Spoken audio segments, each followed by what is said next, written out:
Welcome back to Hot Chick Homestead. So we live out in the middle of nowhere in the woods, and about a month ago I realized that my septic was overflowing, and you can see how full that is. Okay. Now just underneath that water there's a T, and then there's an inlet for where my drain field goes. So I had it pumped, and at this point I know there's roots in there. And so what I got to do is take this with that root cutter on there and drive it down my drain field to pull the roots out so that this will quit happening. Now, in contrast, this machine costed me about $72 to rent. I did call Roto-Rooter. They want about $500-600 to do what I'm about to do. This is dangerous.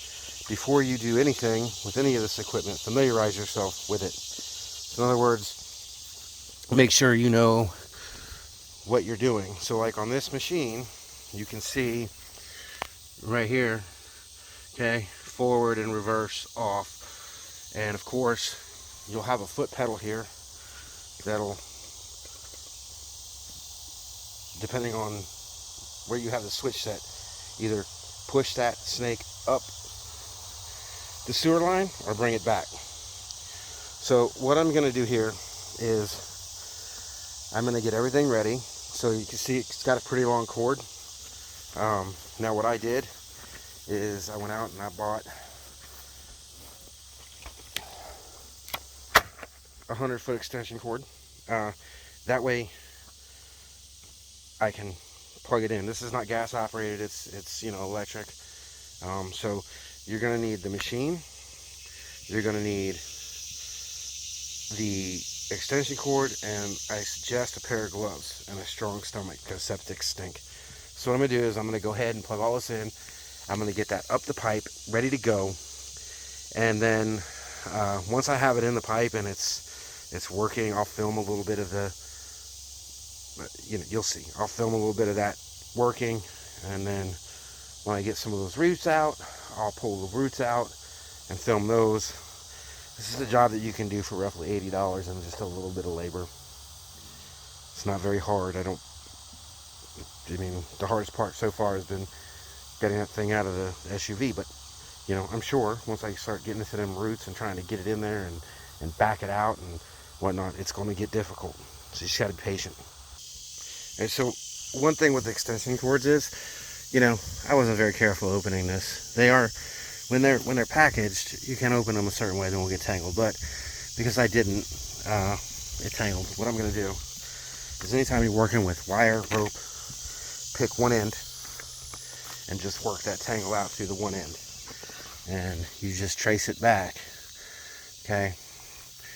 Make sure that you're working that one portion of where the tangle is. When you do that, you're only working with one end, and detangling becomes easier. So you can see here how I'm getting that untangled pretty quick. Now, so as you can see, that took me less than 5 minutes to do, just working one end of that wire. Now, if you're working with rope and it gets tangled, you do the same thing. It takes you a little patience because you got to just keep tracing back that one part. But once you get it, and it's done. It's untangled fairly quickly.